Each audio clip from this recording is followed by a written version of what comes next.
Hi, everybody, and welcome to our virtual meeting about the Sand Key Beach Nourishment Project and easements that we still need in Indian Rocks Beach, Indian Shores, and Redington Shores. I'm Tony Fabrizio with Pinellas County Communications. This meeting is being recorded and will be posted on the project website within a couple of days. So I'll give you a quick overview of how the meeting is going to go.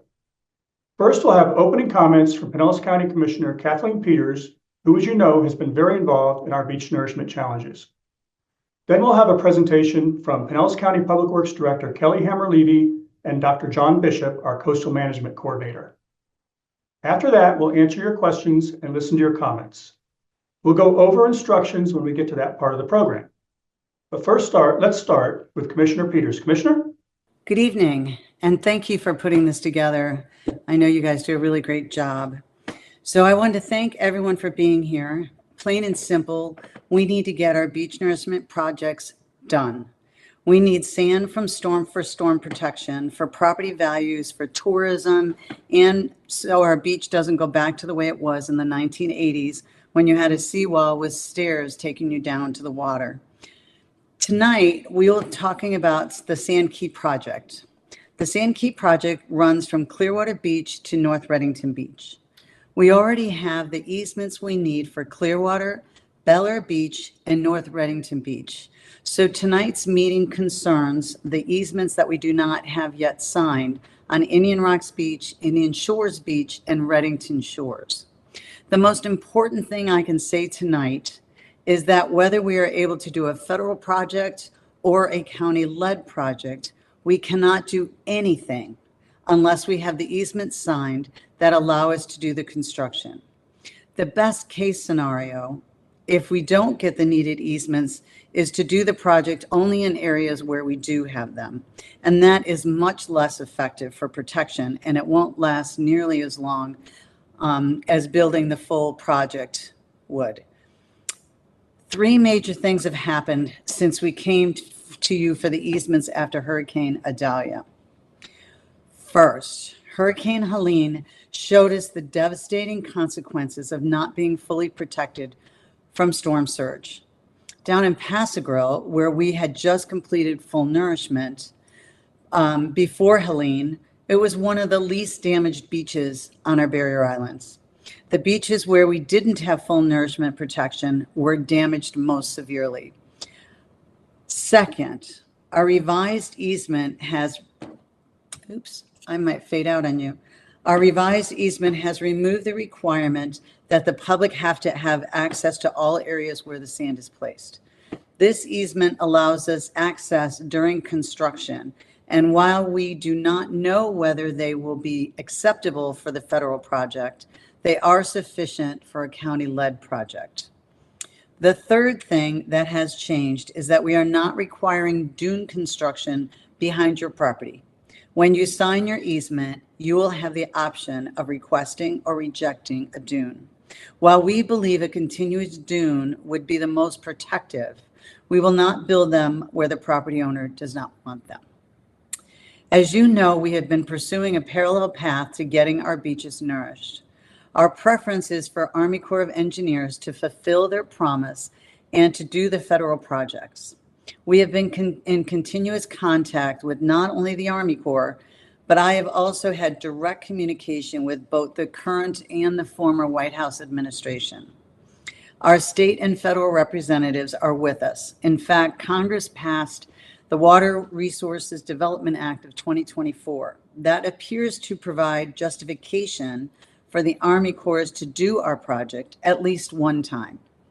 But the Army Corps is telling us that they have received no guidance from headquarters and do not expect any until the new Assistant Secretary of Army Corps is confirmed by Congress, which likely could take some time this summer. So we are preparing to do our own project in case we have to. It would be paid for by the hotel bed tax, as much grant funding as we can get. And we have an emergency permit application under construction or under consideration with the Army Corps. And when it's approved, and we expect it will be, we'll be on a very tight time frame to get this project completed. We are thinking this could go out to bid as early as March. And there's no time too soon since hurricane season will be starting shortly after that. Everyone in this meeting has some influence. And if you can see this the way I do, I implore you to use your influence to help others see the need to get this project done. Once again, without your help, whether we can do the federal project or the county-led project, we can't do anything unless we have these easements signed. Cities, we need your help. We need you to convey to your residents that we are all in this together and that life as we know it, the salt life as I call it, is in jeopardy. And if we don't take care of it, we're going to lose it. And we came awfully close this last storm, hurricane season. So let's pull together on this.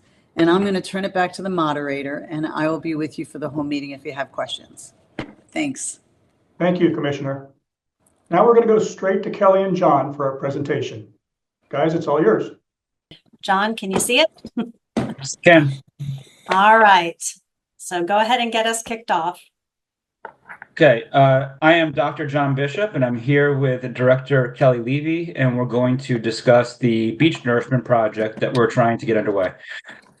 So a little background on our project. The federal project, the Army Corps project that you're all used to seeing, is in 3 segments: the Sand Key segment, the Treasure Island segment, and the Long Key segment.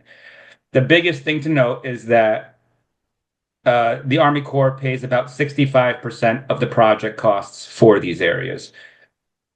The Sand Key segment is the one that we're here to discuss today, specifically Indian Rocks Beach, Indian Shores, and Redington Shores.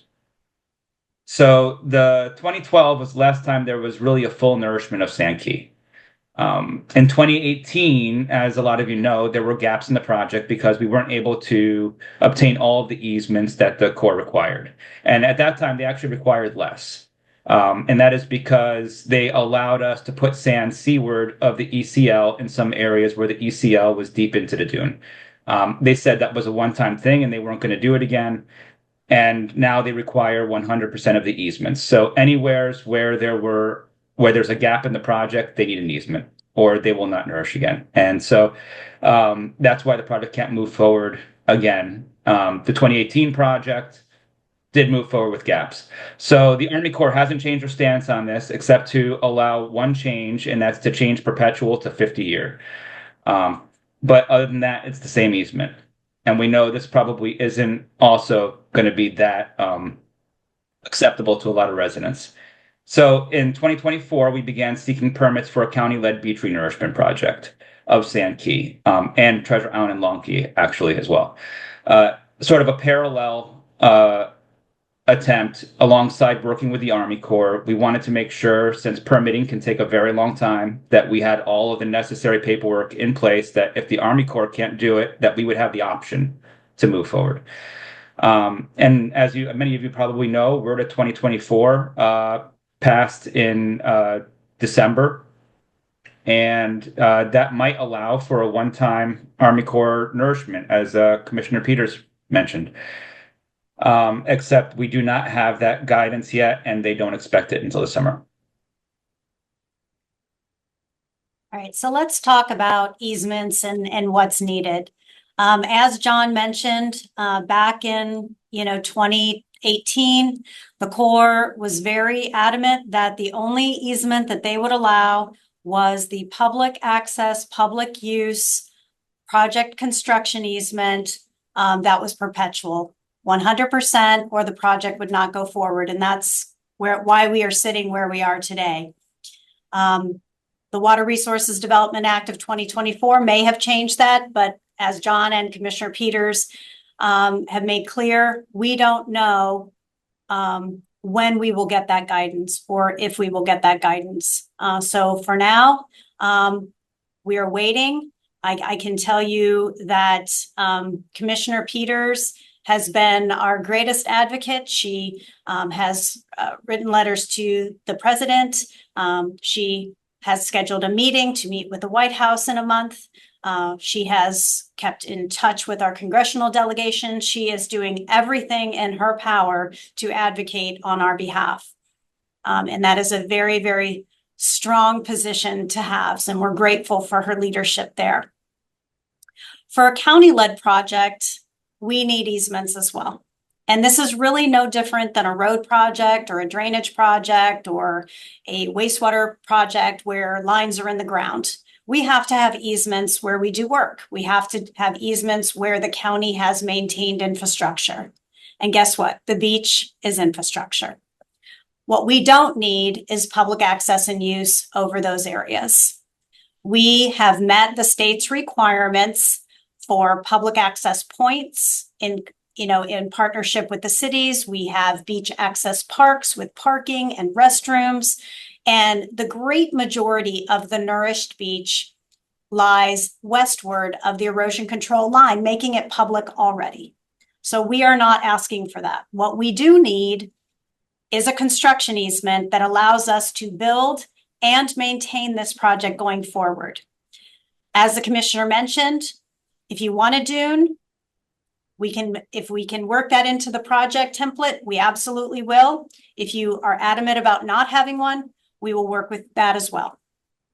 However, we are in the same situation where we don't do a drainage project if we don't have rights. Well, we can't do a beach nourishment project if we don't have rights either. So if the easements are not in place, unfortunately, we will have to skip those areas. Going forward, if the Corps does not proceed in any way, and this becomes a county-led effort, we will have to design and permit where we have easements. So why is that? So let's talk a little bit about the project management process and why it is so important for us to have construction easements that allow us to design, construct, and maintain the beach. Well, design and permitting takes about 2 to 3 years. Construction, as you all know, from top to bottom takes us a little over a year to get through all the beaches. And then we're required to monitor the beaches. And I know you guys have all seen what that entails. That's we partner with Clearwater Marine Aquarium to monitor the sea turtles and the sea turtle nesting and do all that reporting to the state as required in our permit. We till the beach, which is a requirement after we nourish, to make sure that the sand is soft enough that the sea turtles can nest properly.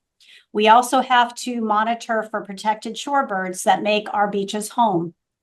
All of that has to happen every single nourishment cycle, and this project needs to go forward every 5 to 6 years.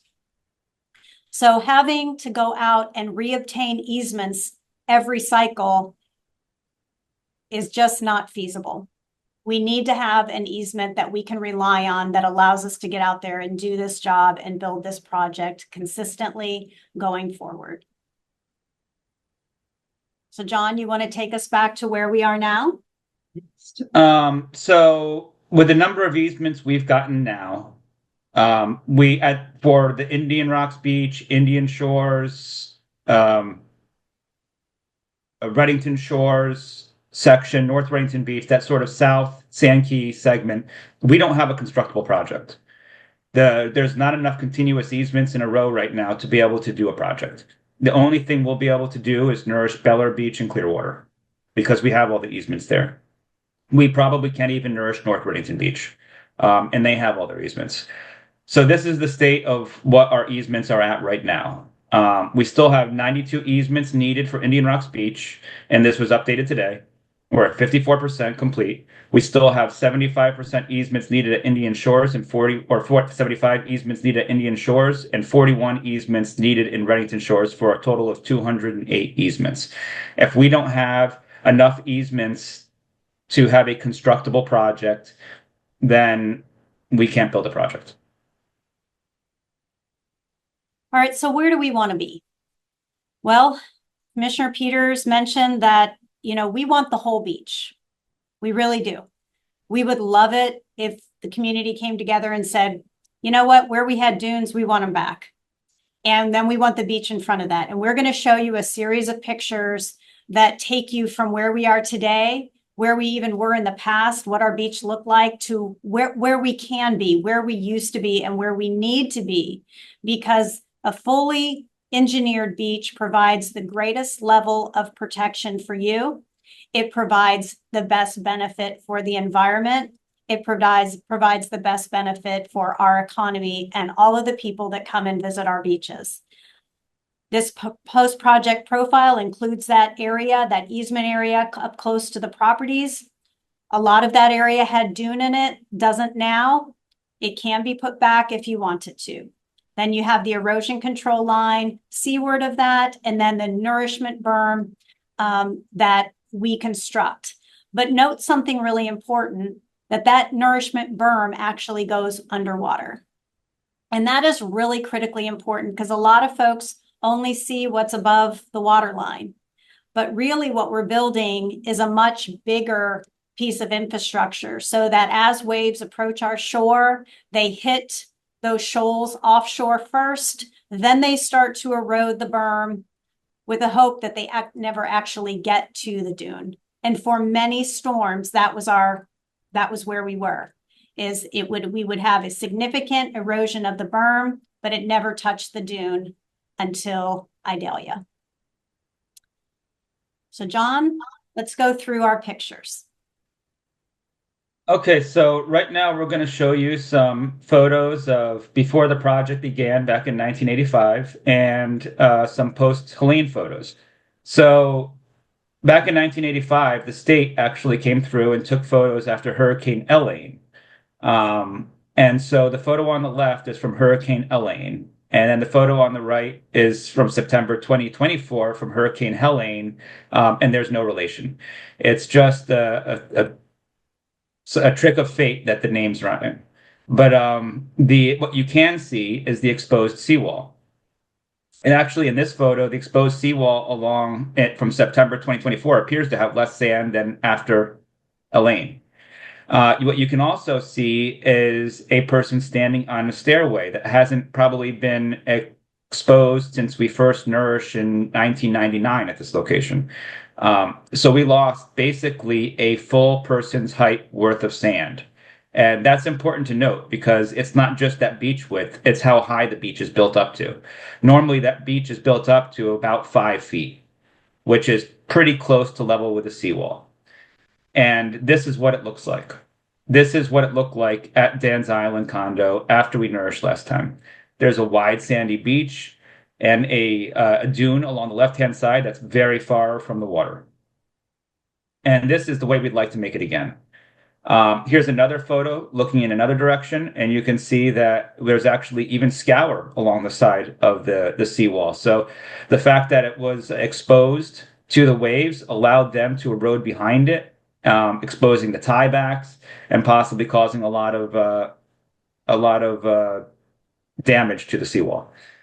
And you can also see how that height difference in that photo as well. And in here, we're probably standing on or at or above the elevation of that seawall. And the beach is very wide. That's a lot of sand and that's a lot of protection that the storm will have to erode through before those waves are able to impact on buildings and structures. Moving south, this is looking into Bel Air Shore from the very south end of Bel Air Beach.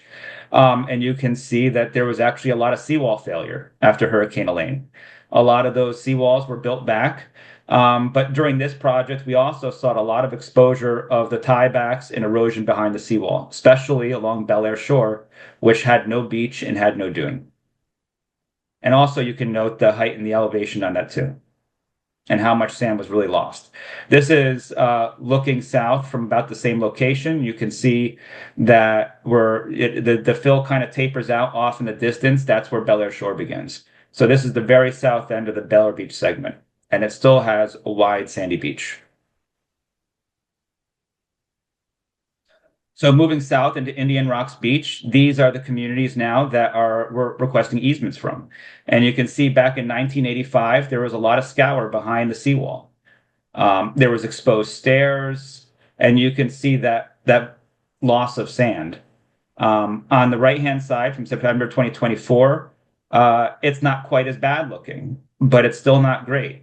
There's sand there, but it's not high in elevation. It's dark in color, which means it's wet, And it also means that at high tide, most of this goes away, and it's not providing that same level of protection. And this is another photo showing what it looks like after nourishment.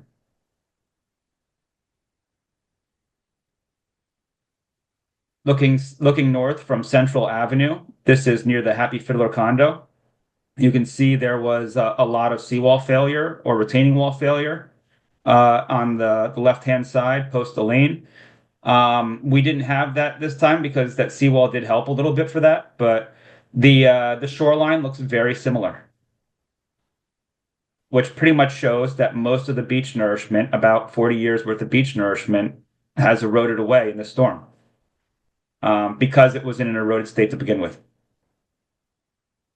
And this is what it would look like after the nourishment if we were to do it again. And this is what it looked like after the 2018 nourishment. And note that they had a dune. Yeah, that was an existing dune. Yep. So they had an existing dune. And then looking south from about the same location, it's very difficult to tell whether it's 1985 or 2024. The beach in front of the 50 Gulf side is fully eroded away. The seawall is exposed to the waves, which when seawalls are exposed to waves, the waves tend to undermine them and they dig the sand out further in front, increasing the erosion, which makes the problem worse. And this is what it looked like after the last nourishment in 2018. And that little dune there is actually one that 50 Gulf side had made.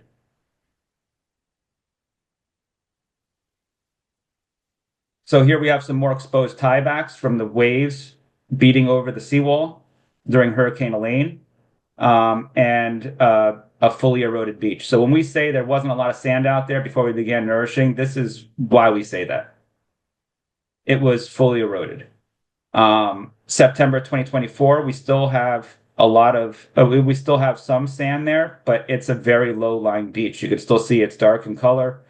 And actually, it looks like there's a lot of exposed roots and stuff from dune erosion that occurred throughout this area. And this is what it should look like. And will look like again when we nourish it, once we get these easements. North Redington Beach, they've provided all their easements. This is what it looked like in 1985 before nourishment, and this is what it looked like in 2024. So our beaches have pretty much been reset to their 1980s levels, give or take. And we need to put a lot of work into making sure that we can put this sand back. This is what it should look like after a nourishment project.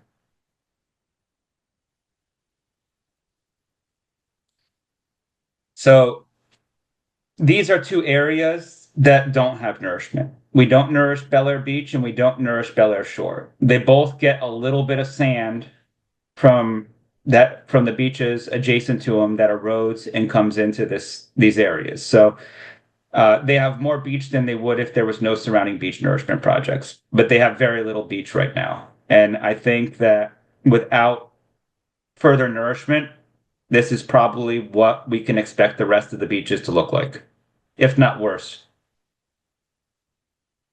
And so as John said, our goal here is to get us back to that 2018.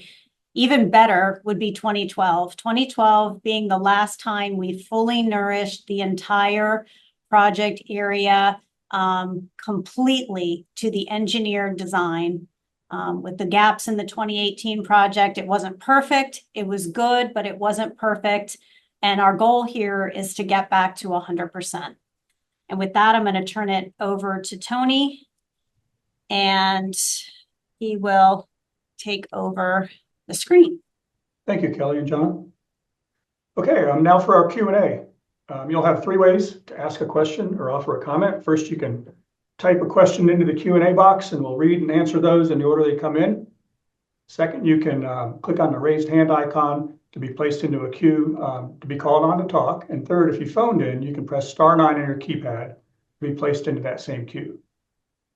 For those of you who are new to Zoom, if you move your cursor to the bottom of the screen, you'll bring up a toolbar that includes the Q&A Q&A icon and the raised hand. You'll see that there in the slide. The toolbar may be at the top of the screen if you're on a mobile device. Our goal is to answer every question, and as we go through this process, we'll mix in typed questions and raised hands, and any call-ins that we get. We're going to try to avoid answering questions that have been asked and answered, but you'll be able to watch the meeting recording later.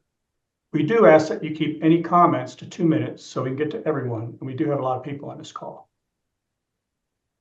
For tonight's meeting, my colleague Ashley Giovanetti is going to read off a few questions that we received in advance, and then she is going to read your questions for Kelly, John, and Commissioner Peters live to answer. Ashley, are you ready? I am. Thank you. As Tony had stated, we are looking to answer all of the questions that we can. Please limit your comments and questions to 2 minutes and 1 question per person. But as we start, we are going to go over the questions that had come in already to the Sign for Sand email. So we're going to go over a couple of those frequently asked questions now. So one of the first ones that came in is the work being done by the Army Corps of Engineers or by the county for this specific project? Kelly or John? Yeah, so this will really depend on whether or not we get a change in opinion from the Corps. As Commissioner Peters mentioned, we're moving in kind of parallel. So we've got all these efforts going on at the federal level in hopes that our partners are able to come back to the project and do the project like they have for decades. That is the number one ideal situation. That doesn't work out, we will be ready to go with a county-led project. So at this point in time, we don't know if it's going to be the Corps or the county, but we will be ready to go if we are told to move. Either way, the Corps or the county, we both use contractors. So a project is put out to bid, dredging contractors bid on the project, and then a contractor is selected and awarded. So either Corps or county would be the main entity, but we use contractors to do the work.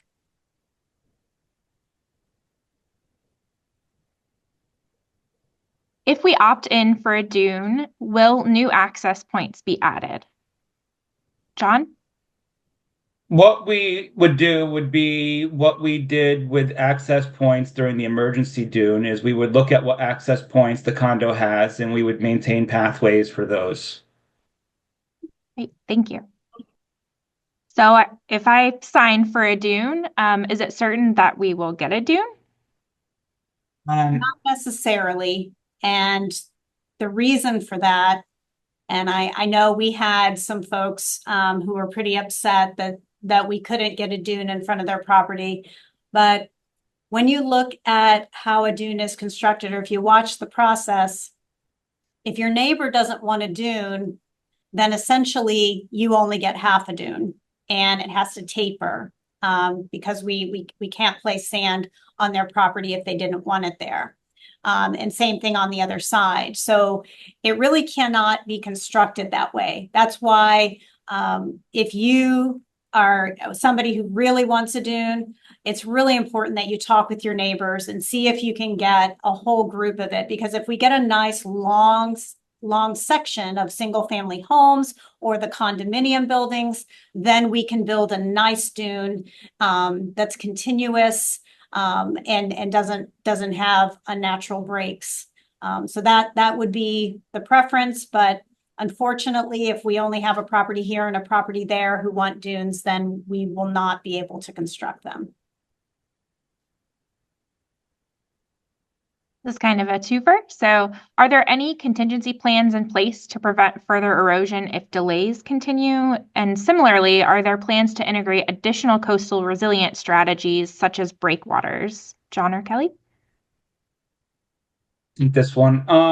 Right now, no, there really aren't any contingency plans in place. The best way we can protect the beach is with this nourishment project and with the dune. That is the best situation. The second best would be the beach alone. Adding breakwaters doesn't really help the beach.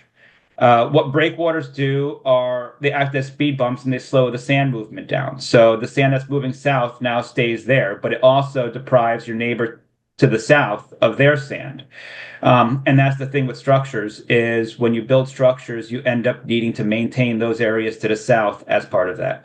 So we actually did a study on this to look at it to see if they could help, and the engineers determined that that really wasn't a good idea due to the erosion rates and the types of erosion we're seeing at the beach. Has the county explored legal avenues to proceed with beach nourishment in areas where securing easements remains unlikely? Kelly? At this point, our goal is to work collaboratively with our community. Neither John or I live out on the beach, but we have been fighting very hard for our barrier island. It is important to us, even though we don't live there.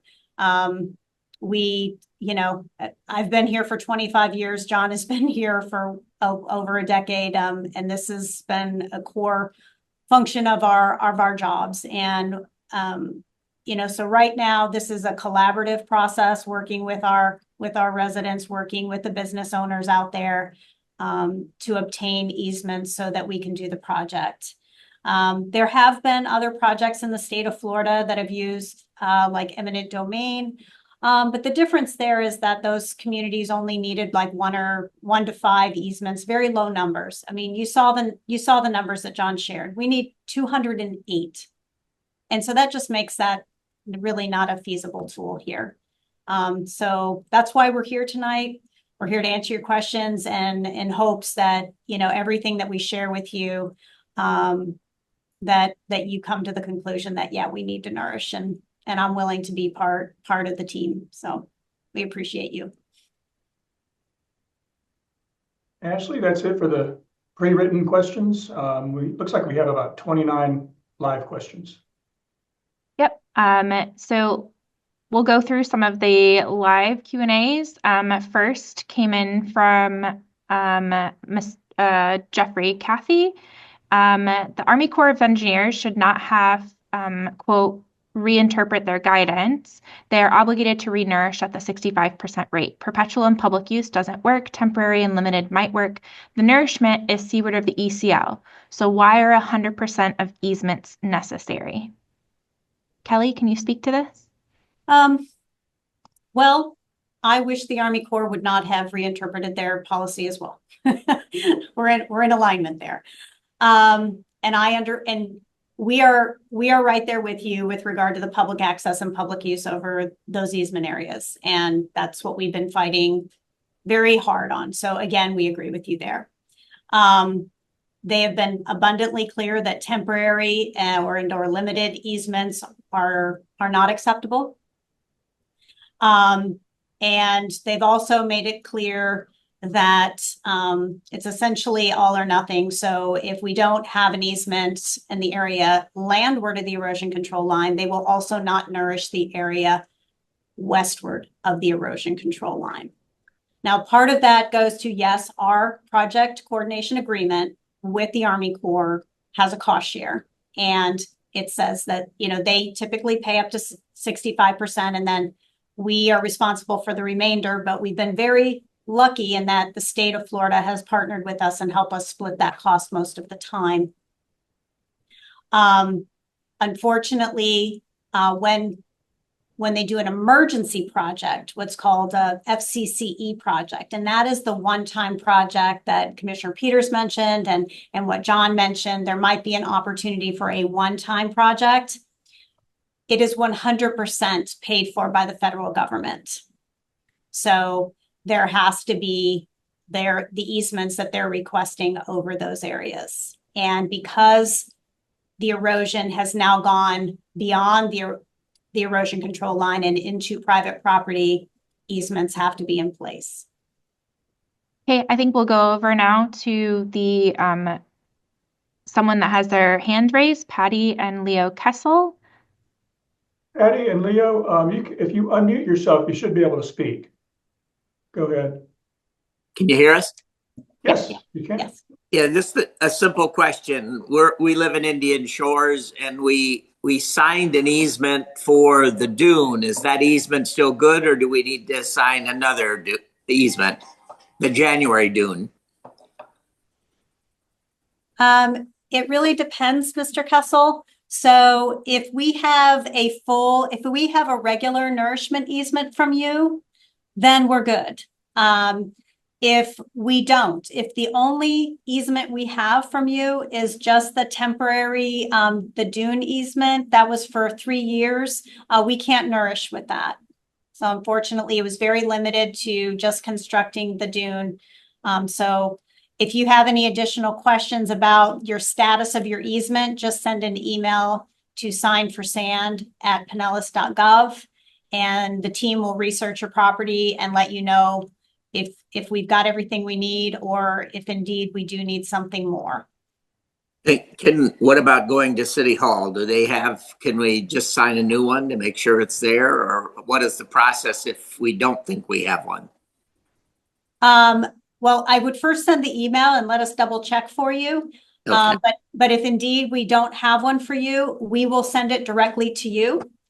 And so that you can review it and hopefully agree that you want to execute that easement, and then get it back to us so that we can move forward. Thank you. Thank you. Okay, going on to other questions. So kind of in the same vein, what happened to the easement we signed for the federal core way back in 2018? It was in perpetuity. You are good. Yeah. Thank Unless you you want to very do- much. Unless you want a dune, those easements didn't include dunes. So if you do want a dune, you need to contact us and we can send you a dune easement. But for the nourishment, you're fine. And thank you very much. What is the downside of the replenishment project? Why would everyone not want to sign up? I think, I've talked to a lot of people, John's talked to a lot of people.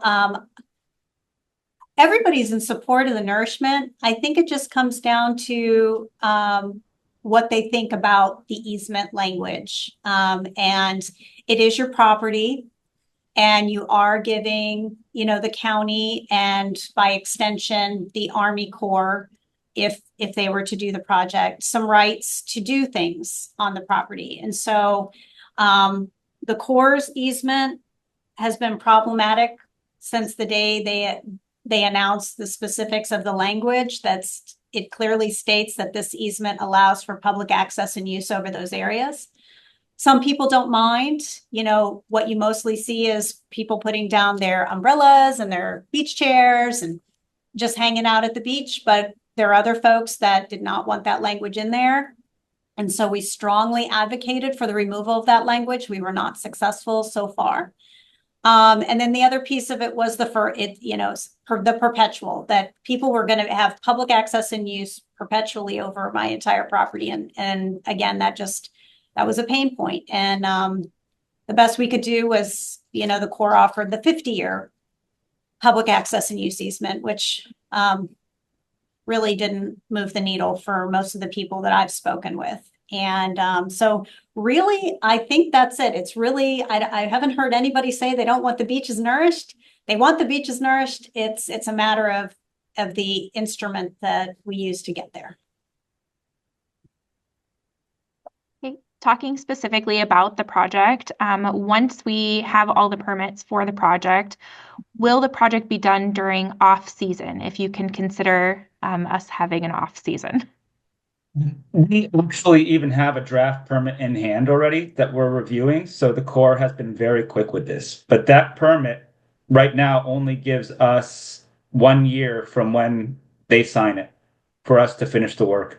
And Sand Key, as you know, can take up to a year.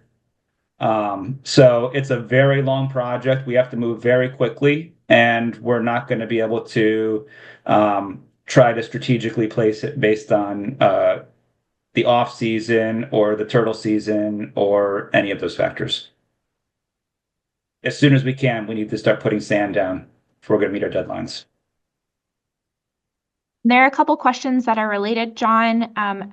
For this project, how far out would the sand be placed? And if you do build a dune, how high above the seawall is the dune? For the beach width, I don't have that information on me right this second, and it varies depending on what elevation you're looking at, whether it's the top of berm or where it hits the top of the berm on the beach, not dune. People confuse the berm with the dune. I'm talking about the flat beach or where it tapers into the water. But generally, you could see a shoreline extension from the water of about 200 feet. And then then the dune and the beach berm and the flat part, the big wide flat part that we just showed in all those pictures, that's generally at an elevation of 5 feet. And then the dune is generally at an elevation of around 10 feet. So 5 feet beach and an additional 5 foot of dune extended off that. So it kind of takes that picture like we showed it. It's a little higher and then a little lower and then ultimately tapers off all the way out into the water. Ultimately, just to reiterate one more time, if you are concerned about the dune, you can always sign an easement that doesn't have the dune in it. And going back to the easements, why are they optional? On my other property, it was part of what I bought when I bought my house. Well, that's probably because the previous owner granted the easement, and that's why we have it. But unfortunately, as one of the other participants mentioned, the reinterpretation of the policy and the Corps did allow us to use some temporary easements in certain areas in the past. Unfortunately, they don't allow that anymore. So we had additionally, before Adalia, we had this huge dune system. And so, we had a lot of protection, even though the berm was still eroded.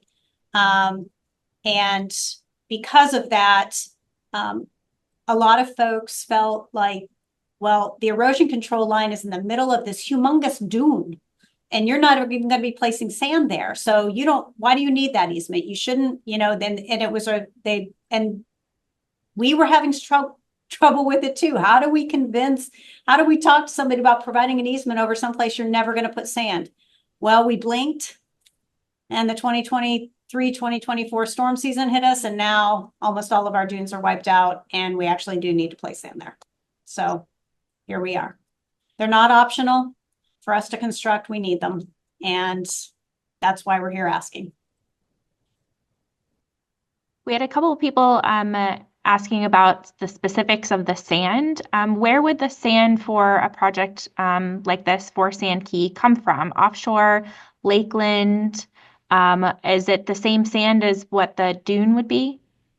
No, the dune, when we built the dune because we didn't have the ability to put sand in the water. And that's what the federal permit, the Army Corps permit we're seeking right now gives us. So being able to work in the water lets us build the beach instead of just building a dune.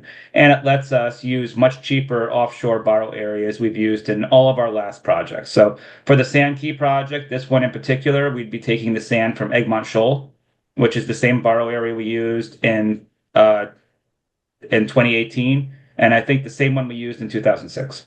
So we've used it repeatedly. I believe in 2012 we used a different one, but it's sort of the traditional borrow area we've used for this project area. As far as the project goes, will raised red tide levels impact the schedule? Will red tide be sprayed onto the beach at high levels? Well, we've been keeping an eye on it.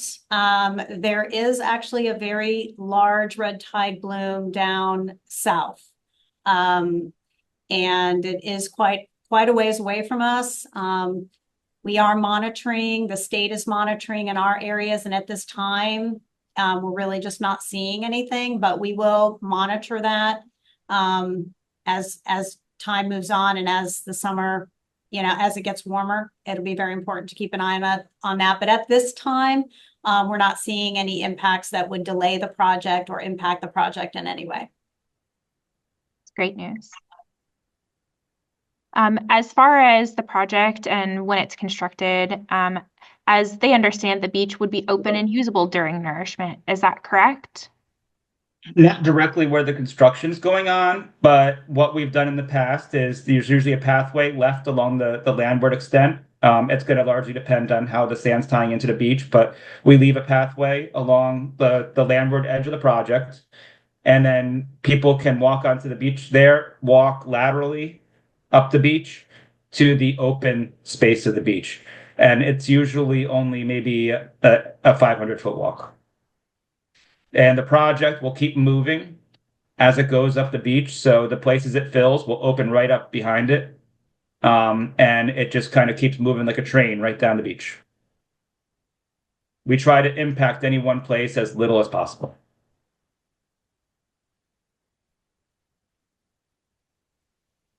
How about how can we check if we've already signed or agreed? We are part of HOA and have some new management and board in Indian Shores. Is there a website to check? Ashley, if you could pull up the dashboard. It doesn't have addresses there, but you can zoom in. I'm sure you guys all know where your properties are. You can search the address on there. The address, it doesn't display addresses, but there is a search function like Google Maps where you can just type in your address and it will locate it just geographically for you. So you don't have to necessarily search for it. If you look at the two little arrows on the right-hand side, and you click those and open it, there's a little search function. You can put that in, and it just is doing a geolocate to figure out where that address is. And then you can zoom in, and the green properties are ones where we have a previous Army Corps easement for, which are good, but it doesn't contain the dune language. The blue ones are the new ones we're getting. They're just denoted in blue because they don't have public access on them, so we wanted to make sure that they were marked differently. And then the red ones are areas where we don't have easements for. And Mr. Kessel, we just checked for you. We do not have a nourishment easement, so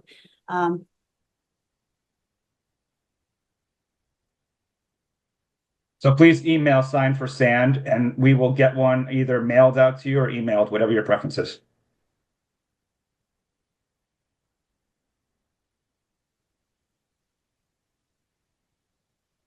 Okay. This one's specific about, is there someone we can contact to get Indian Rocks Beach up to code on the easement project?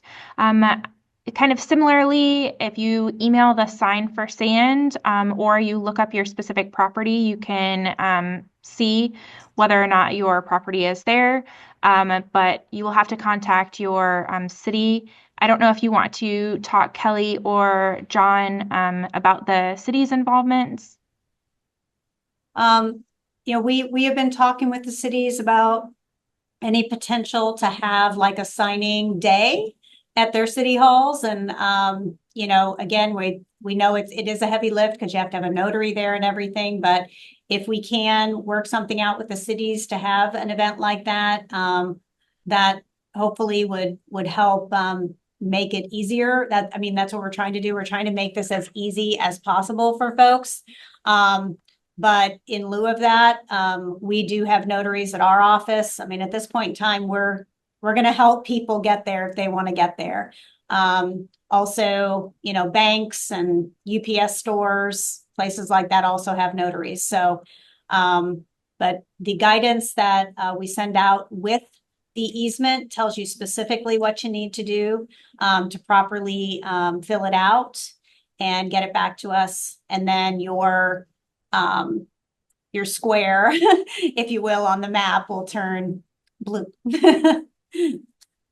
And I'm updating that very quickly. So if you sign an easement and we get it, it'll be changed within a day or two. Okay, next question we have is, if this is a county project, what is a ROM cost and how will that affect tax rates? Will this have any effect on the tax rates? This project will not have any effect on tax rates. This project is paid for through the tourist development tax. And that's a tax paid on each night that someone stays at like a hotel or an Airbnb, if you will. So those taxes go into a special fund and they can only be used for very specific purposes, of which beach renourishment is one of those things. So it does not in any way affect your city taxes. It doesn't affect the county taxes that you pay. A lot of it, most of it is coming from people who visit here. And again, big thank you to them because that's where this money's coming from. Ashley, we have a raised hand. Would you like to recognize Mr. Clark? Yes. Yep. Mr. Clark? Mr. Clark, if you unmute yourself, you can ask your question or provide your comment.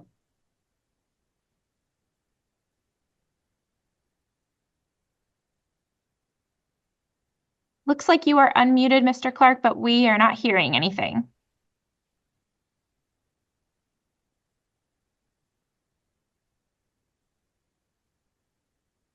Still not hearing you.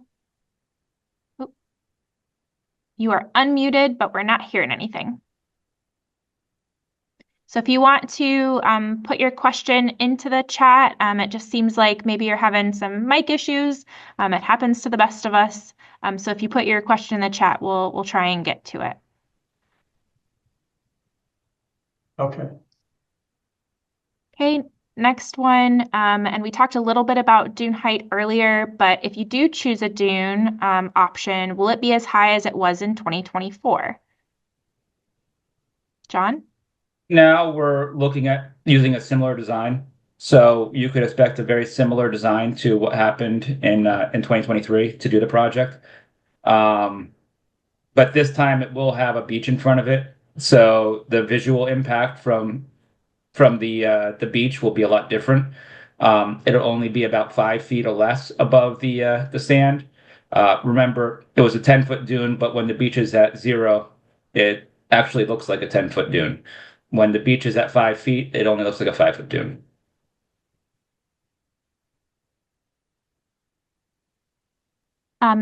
For easement compliance, is that based on one building or the total number of units within the building? So we have that dashboard and it shows the number of easements needed. Do you need one per condo or do you need... One per condo, but the association would probably have to sign. They would have to look at their bylaws to determine what's required of them to sign for that. And talking about the signatures, what date are signatures needed for easement approval? What is our goal here for the Sandkey project? We need them by the end of the month. This is a very fast-moving project, and we need them by the end of the month to be able to meet the deadlines and the goals to get this project done before the permit expires. You know, part of putting out, I mentioned that in order to, we put the project out to bid. So we have to have a full set of construction plans that the contractor then looks at and bases their bid on. So we can't put sections of the beach in the plans where we don't have easements. And that's the real challenge. We can't keep moving the needle on the contractor when they're out in the field and saying, oh, we just now got this easement, add that area, add that area, add that area. It has to be in the construction plans. So that is why we are, really need the easements by the end of this month. So that we can go to bid. Commissioner Peters mentioned March. We're going to be working towards that goal. So that we can start getting sand on the beach as soon as possible if in the coming months we don't hear from the Corps. It looks like Mr. Huggins. Mr. Huggins, if you unmute yourself, you can ask your question. Sure. Thank you, sir. I just wanted to follow up because the beach storm easement that I have that was sent to me does not say anything about limiting public access. The cover letter does. The Indian Rocks Beach assessment on their website also does not say anything about limiting public access. So you're not going to get very many signatures from Indian Rock Beach. The other question that I have is that having watched the last two easements happen, no one had to be within probably 60 foot of our property. Our property easement goes out about 40 to 50 foot to the erosion control line. Why can't we create a project where we are seaward of the erosion control line so that we don't always have to try to get easements? We're talking about 40 or 50 foot here, folks. Just push it a little farther out into the sea, which is what the people want anyway with the beach. Thank you. Thank you, Mr. Huggins. So first, easements do not exclude things, they only include things. All right, so the easement only covers those things that we're asking for, which is the ability to construct a beach, maintain the beach. If it doesn't say public access and use, then then public access and use isn't in there. It's an easement allows, it doesn't disallow. So again, it is still private property. So the easement covers those activities that we're requesting, which is the construction and maintenance of a beach. As far as building seaward of the erosion control line, again, this goes to the engineered, what will actually work. And if we raise the elevation of the beach seaward of the erosion control line by 5 feet, you will have an extreme drop off between your seawall and the new beach. We will literally have created a backwater like ponding area, and it won't last.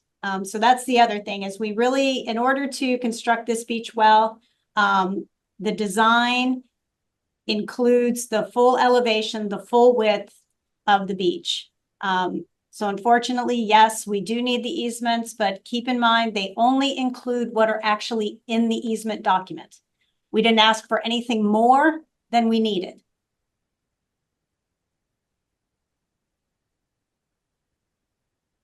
I think we have another hand raised. Mr. Clark. Mr. Clark, we'll try you again. I'm unmuting you. Let's see if we can hear you this time. You'll need to unmute yourself, sir.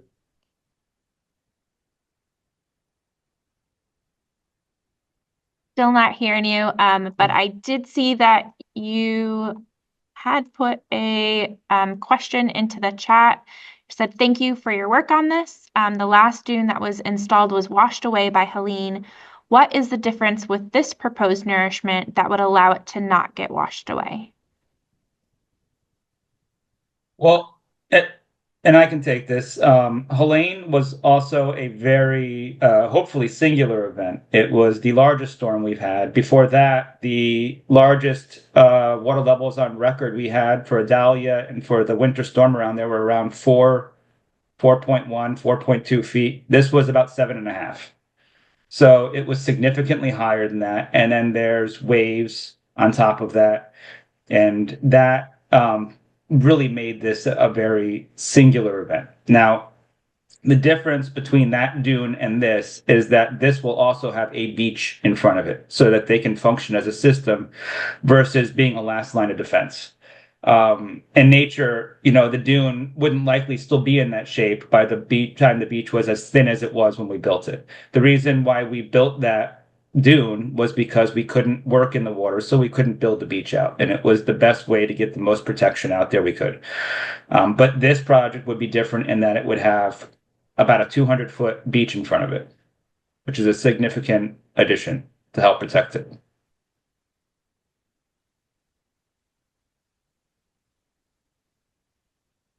Thank you, John.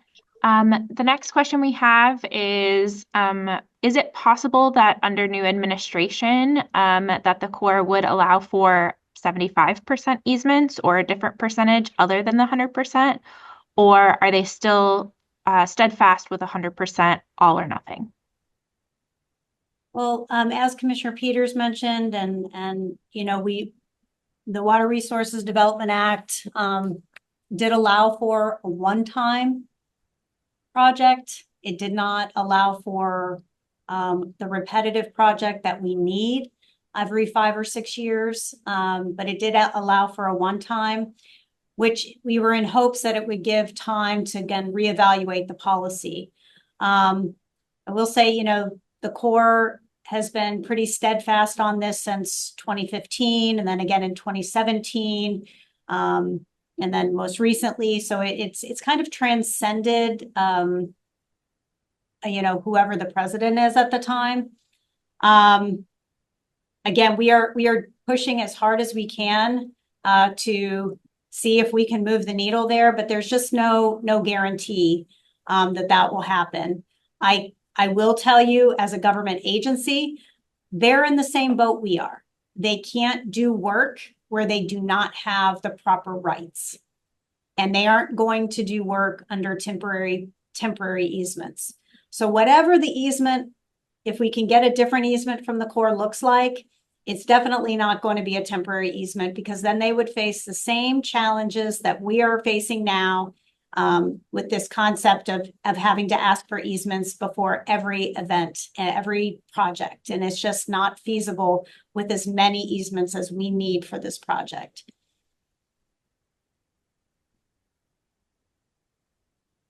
Going back to the look of the dunes, would these dunes include vegetation?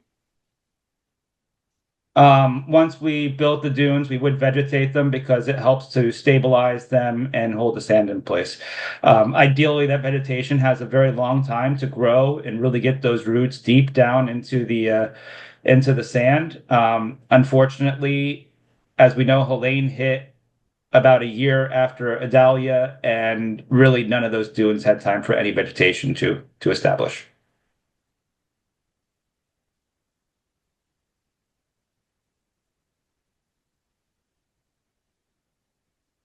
Okay. What can we do to help? I have a list of the needed easements, and I'm willing to call or email these holdouts. Can we provide contact information? I have several small lodging owners that are also willing to help. Well, thank you very much. That is amazing. And again, if you want to reach out to Sign for Sand at pinellas.gov, and there's the main email, or John specifically. Sign for Sand goes to a number of people, so we definitely will make sure we get your email if you send it there.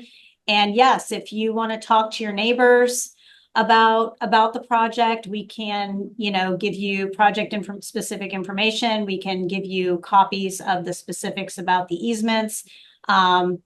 We can empower you with all that information so that you can have some great conversations with your neighbors, because really, this is a community effort. And it really is. Now, Commissioner Peters called it our salt life, and it truly is. But that is because of the tight-knit communities that we have. And door to door is probably one of the most effective ways to talk with your neighbors about this.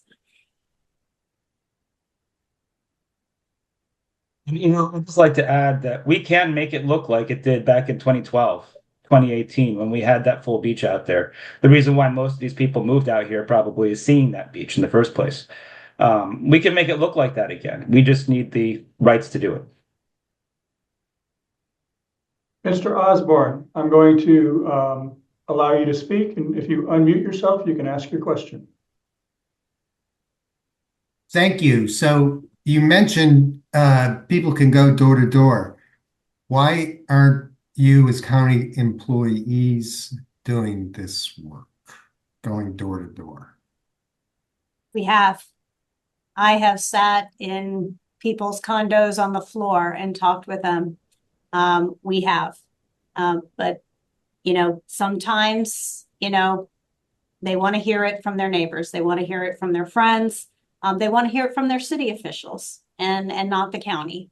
So whatever is necessary, but we have been working on these easements for almost a decade now. And, there were 2 people, 3, if you bring in Zach. And there's a lot more of you than there are of us.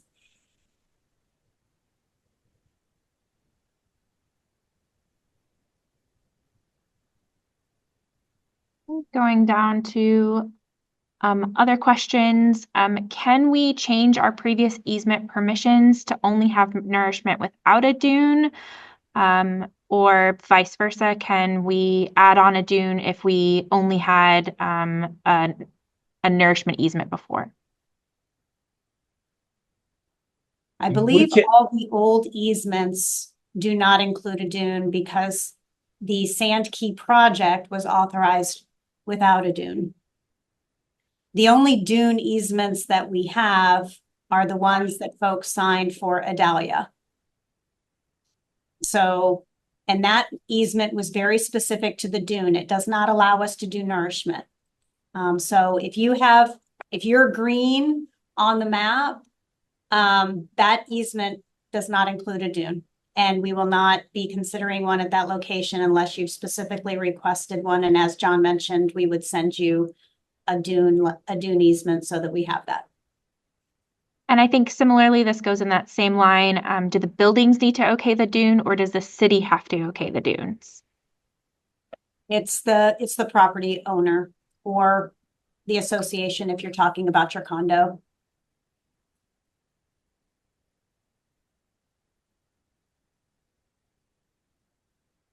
If the county performs the project, does that prevent us from being entitled to FEMA funds in the future? County's been doing this project for the last 30, 40 years. So in Treasure Island's case, we've been doing it for the last 60 years, almost. So this project's already been going on. I don't think it has any effect on your ability to collect FEMA funds, Kelly.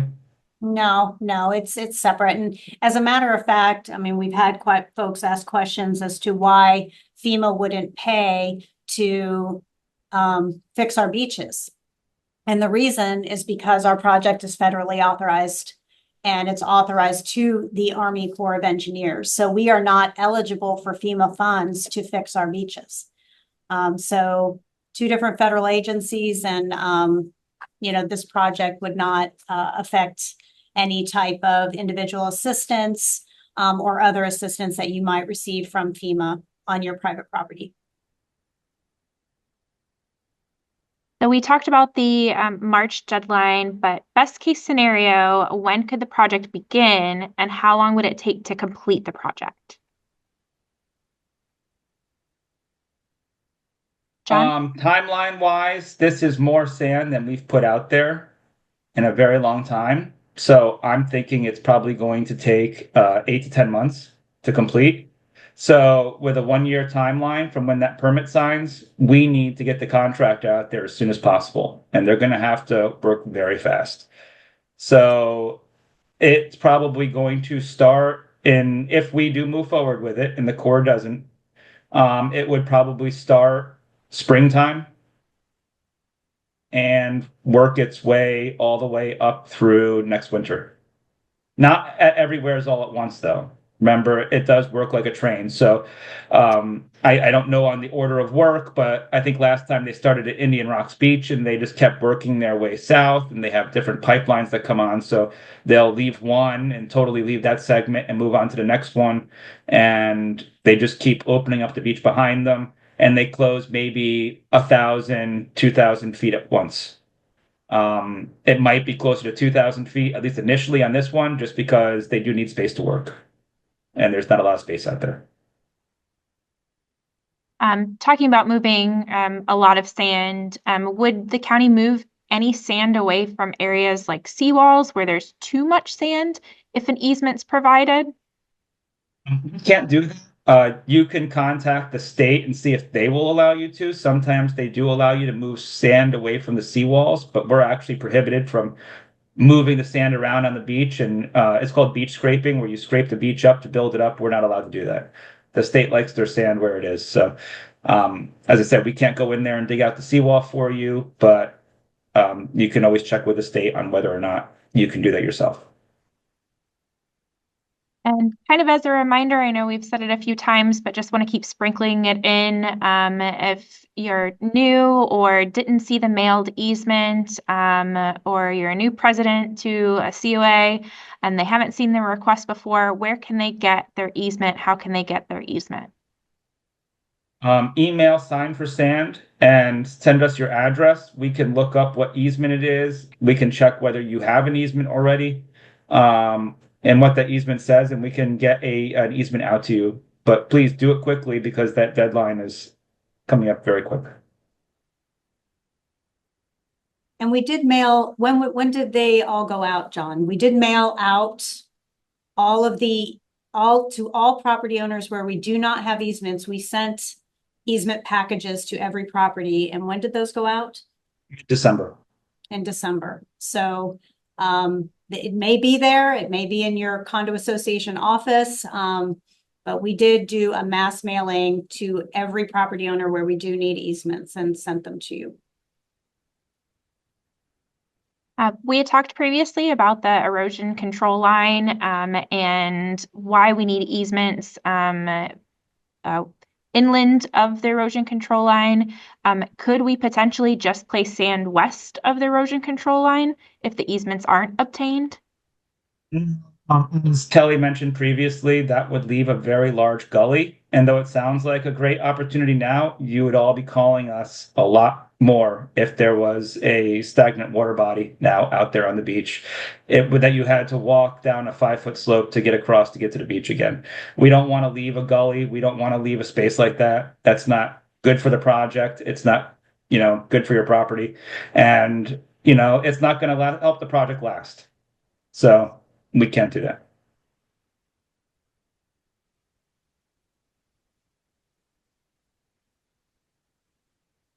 In addition to the green or blue on the map, how can I tell if my neighbor has also agreed to a dune specifically?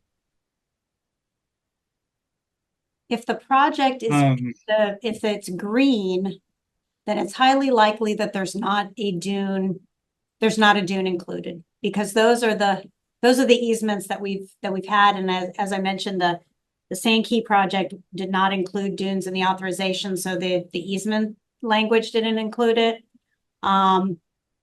So if it's green, it's probably not. If it's blue, you may want to talk with your neighbor and ask them if they chose the dune ordinance or if they chose the non-dune ordinance, easement, sorry, not ordinance, but easement. But that would really be the only other way would be to see if they constructed an easement, if they allowed us to build a dune after Adalia, if there was a dune there. But again, I highly encourage everyone to talk to each other and or have your condo association manager talk to the next condo association manager. I've talked with a number of them out there at the north end of the project, and they really want their dunes, let's call them reinforced at the very north end there, near Ultimar and up in that area. Those dunes took a hit. They're still out there, but they would like them repaired. So that whole area, those condos need some TLC. How long does it take for the vegetation to take hold when planted in the dunes? And we talked about earlier, how unfortunate it was that for the last dune project, it didn't have time to take hold. I'll say it probably depends on the weather conditions, how much rain we're getting, and when you plant the sea oats. But I don't have a good time frame. I'm not a botanist, so I sorry I don't have that value for you, but I would assume a couple years. I think if you have good rain, sometimes you can get them fairly established even within a year. But some of our dunes like Indian Shores we planted it in, I think June. I think we planted it in June. So it was only out there for 3 months. And a lot of the other dunes we planted, but we planted them over the winter when there was a drought. So most of that vegetation stayed dormant. So you can almost look at it as it wasn't even a year that that vegetation was on there. Most of it was only on there for really growing for 3 months or so. So I think a couple of years you can usually see them fill in pretty well, but a couple of months certainly is enough time. And speaking about the dunes, is there evidence or studies out there that show the effectiveness of a dune? Why is a dune important? Um, there are studies out there, but I can't think of what they are right off the top of my head. So I apologize for not being able to speak to that. Honestly, I just Googled it, and if the individual who asked the question, if you Google it, you will see scientific research papers from everywhere from Spain to the north part of Cape Hatteras to Florida.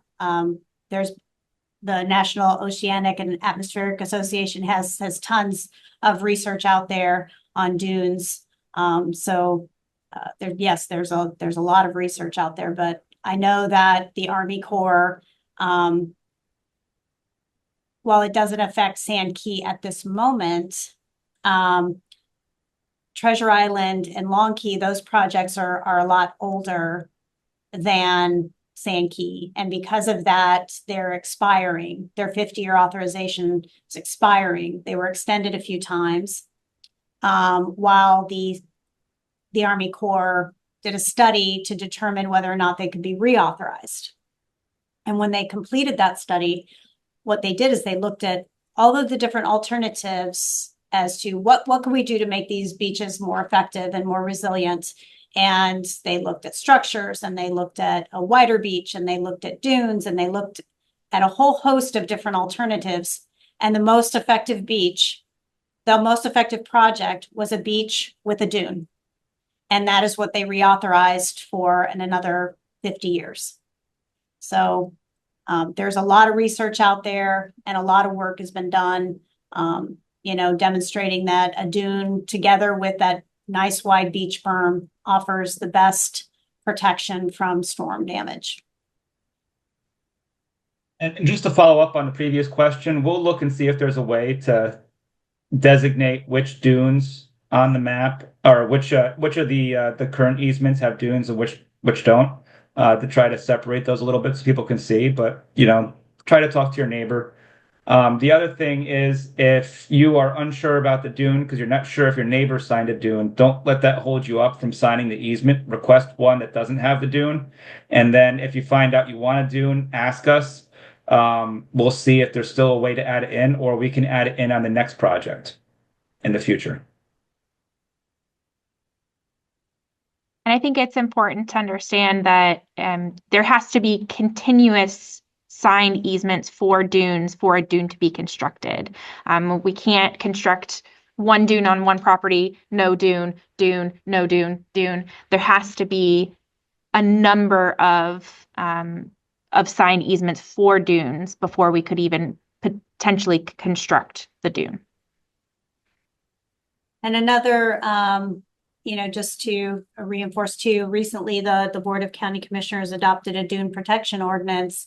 And that was something that we heard, from residents is, that people are trampling the dunes and they don't know that that's private property. Well, there's now an ordinance in place. And if necessary, if that's been an issue for your property, you can, go through the process to place signage in your dune and actually reference an ordinance that can be enforced by your local police department, your code enforcement, the Pinellas County Sheriff, and anybody can enforce that ordinance. So the board has put that tool in place as well to further protect the dunes from damage, to help them get healthy again once the project's done. Continuing on the line of dunes, the dunes that were in front of our home basically ended up in our yard from Helene. What would be different now? Ashley, if you can share, some photos, and we've heard this, this concern quite a bit. I have them here. Hang on a second. Okay. And one of the challenges with I'll call it a challenge, but it's also a good thing about where we live on the southwest coast of Florida is that our geology off of the coast is very sandy. We're very sand rich. And so what Tony's kind of flipping through here is the rest of the southwest Florida and the challenges that they've had with the exact same issue we did. And they did not do an emergency dune project ahead of these storms. From Estero Beach to Anna Maria Island to Fort Myers Beach during Ian. This is Venice Beach, and that's a Venice Beach swimming pool. Then all you can see is the railing, and Anna Maria Island on the left.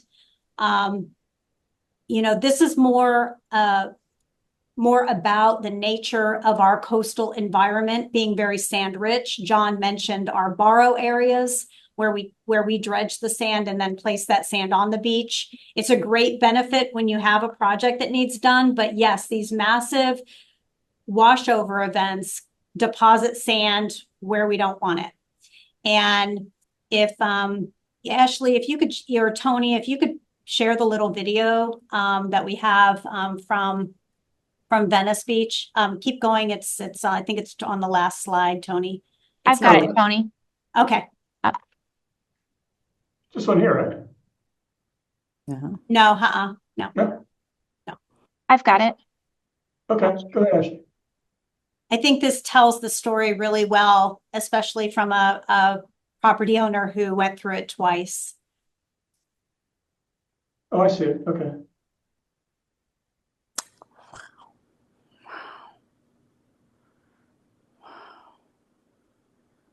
Oh, okay. And if you could just take it full screen there at the bottom.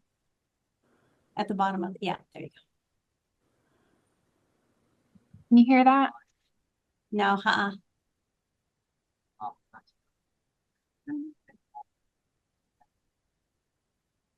It's not very loud on my end. Not sure why. You want to try, Tony? Yeah, 1 second, get back to it.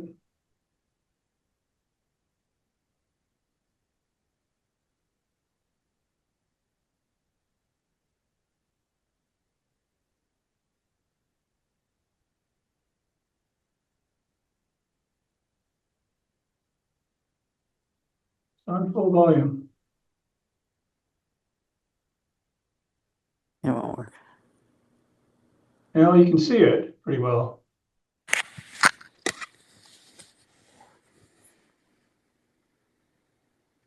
Well, I'll put the video in the answer for the resident that asked.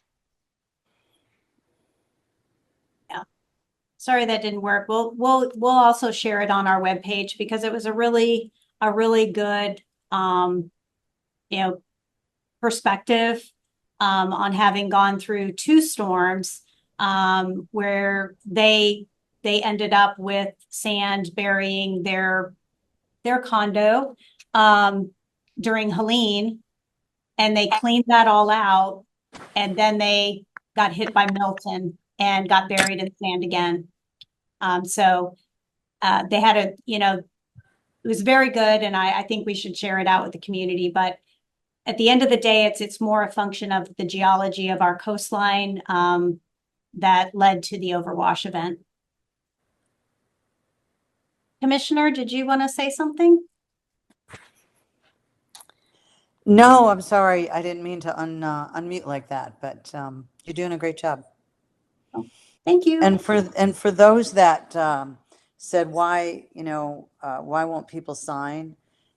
In my opinion, it's really people feel it's a land grab, and in some cases, the public access is their patio, their pool, their garage, their driveway, and they don't want to be exploited that way. And so I understand where they're coming from. For most, it doesn't impact their driveway or their garage or their patio or their pool, but for some it does.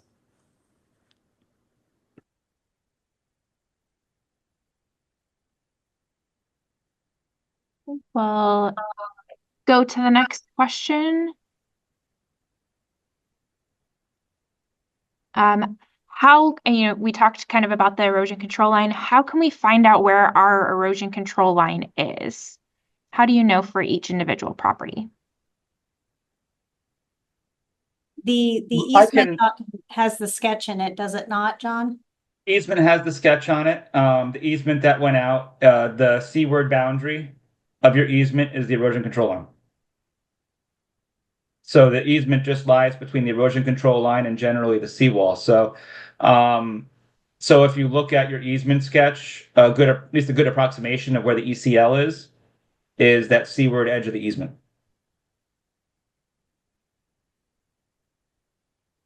We have sand now that is even with our sand wall, extending about to ERL, meaning maybe they mean the ECL.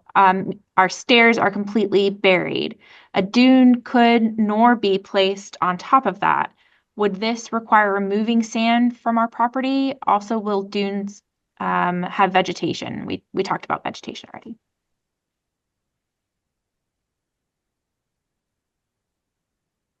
I'm a little bit confused on the one part of the question there about the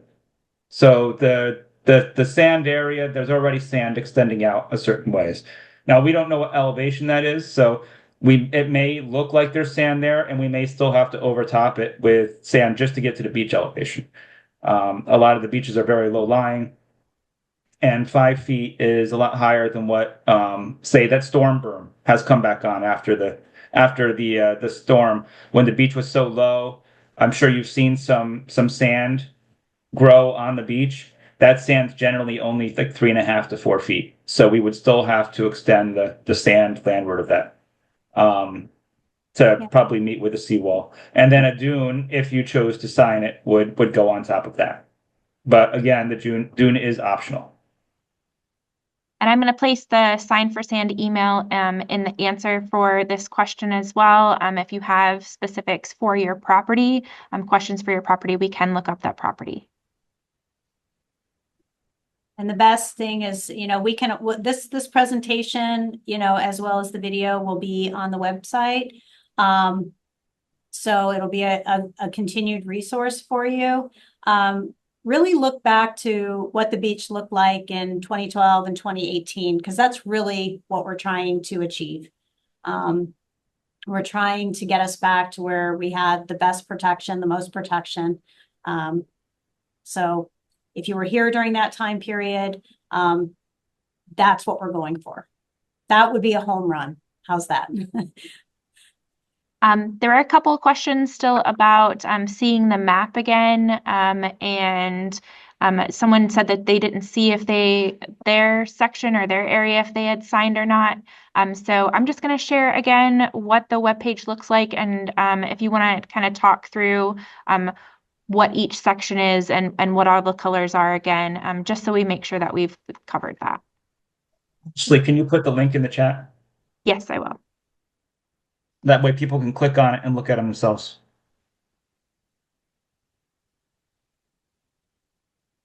So to describe this more fully in more detail, if you click on the cities along the left-hand side, it'll change that sort of meter, the bottom meter, to tell you how many easements we received and how many we have total, and that will change between all the cities. If you want to see your particular property, then you can zoom in on this map on the right-hand side. The blue are the easements we've been requesting since December. Those are the easements that may or may not contain a dune, but they're the ones that don't have the public access in them. The green are the Army Corps easements we previously had signed during the last, 7 years or so that we've been trying to get easements, 7 or 8 years. And those are still good to go, but they don't contain the dune language. So we cannot build a dune on there unless you sign some sort of a supplemental easement. The red are the ones where we don't have any easements yet. So those are the gaps we need to fill in order to be able to have a continuous segment. When you're looking at this, don't think that the aerial image, that the beach is what it looks like now. This is a very old image from before the storm. So the dunes are gone, the beach is gone, or at least it doesn't look like this. You just need to remember that this aerial was just a point in time. that it's no longer really representative. And So again, Ashley, you can look go up your to address. can you go to, I just want to show them how to get here. Can you go to the Pinellas County Coastal Management? Because that's where kind of the landing. Inside, Ashley. Underneath. That works. Yeah, just go to the main right there. There you go. That dashboard link is on that page. It's Yeah. near the bottom on the Sand Yeah. Key Nourishment page. Yeah. Oh, you're on the main page. Yeah. So go to the Coastal Management Program. There you go. So if you just search for coastal management, and then we have these coastal projects, and below coastal projects, select Sand Key. There you go. And then if you, this is the meeting that we're in right now. Awesome. And then right there, Beach Nourishment Easement Acquisition Map in the project. There you go. So, and then there's the sign for sand email and the phone number if you need us, but this takes you right to just the easement. So you don't need to open up the other information, and then right there, click on the double arrows and you can type in your address. So.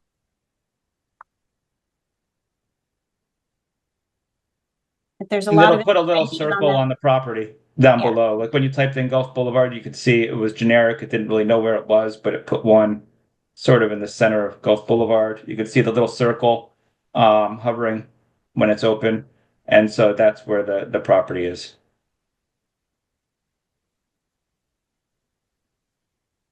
Yep.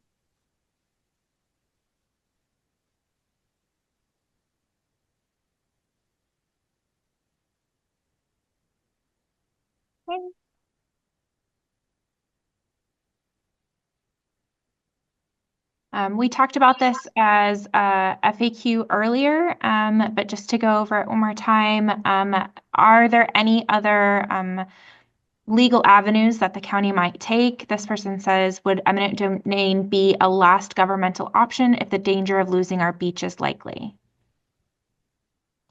Well, I don't think anyone on this call is me, myself, John, and Ashley and Tony can speak to that. That's a really a policy decision, but it is incredibly challenging to go through eminent domain. I've had to do it for bridge projects and those types of things, and they're very, very small. You need one, you need two. Over 208 parcels are affected here, and that would be incredibly difficult and challenging to do.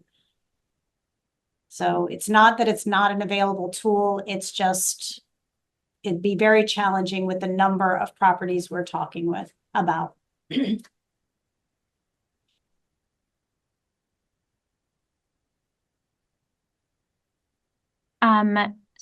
Specific to the dredging, where we would potentially get the sand for this project, someone says, I've heard concerns that dredging causes significant disruption to sea life, particularly sand dwellers. Is this a consideration?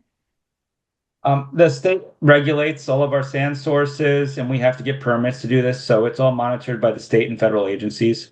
So we do the best we can. Yes, we are required to do a lot of biological monitoring as part of this project. So yes, that is definitely part of the project. For example, when our projects extend into sea turtle nesting season, the contractor is not allowed to proceed in the morning until after our Clearwater Marine Aquarium has cleared the beach. We have to go through special provisions with any nesting shorebirds that are there. And same thing as if they were to see something coming in with the sand, we would have to stop, evaluate, and follow the processes and procedures that are in our permit. But as John did mention, we have used that offshore the Egmont Shoals as a sand source for a very long time, and we have not had that issue at that borrow location. And we also have to monitor for hard bottom and other things throughout our pipeline corridors and our other project areas. We have to usually do before and after surveys. So there is extensive monitoring that the state does require to do these types of projects.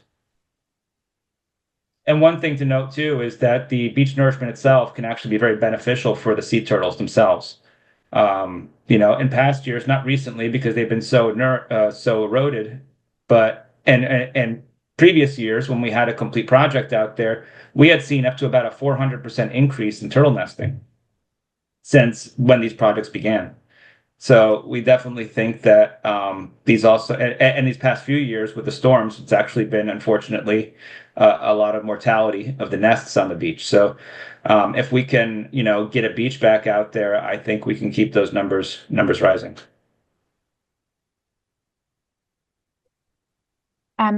We talked a little bit about crossovers and walkovers previously, but if dunes are approved, will the towns and cities make the provisions to reinstall beach crossovers? During the last project, a lot of the crossovers were buried.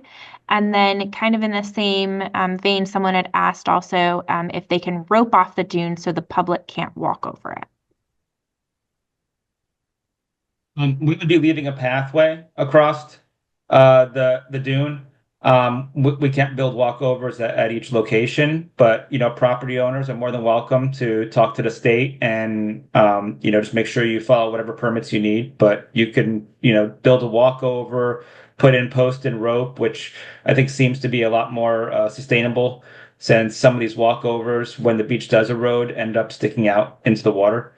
And as long as you're following whatever the permits are that the state requires, you're more than welcome to put things like that out there. But what we would do is we would leave a break in the COs. What was the second question? Can I rope off my dune? That would fall under the same post and rope. I believe the state considers it a structure when you have two posts and you add a rope between them. So I think it's a very minor permit, but as long as you get the requirements from the state and they're good with it, then we're good with it.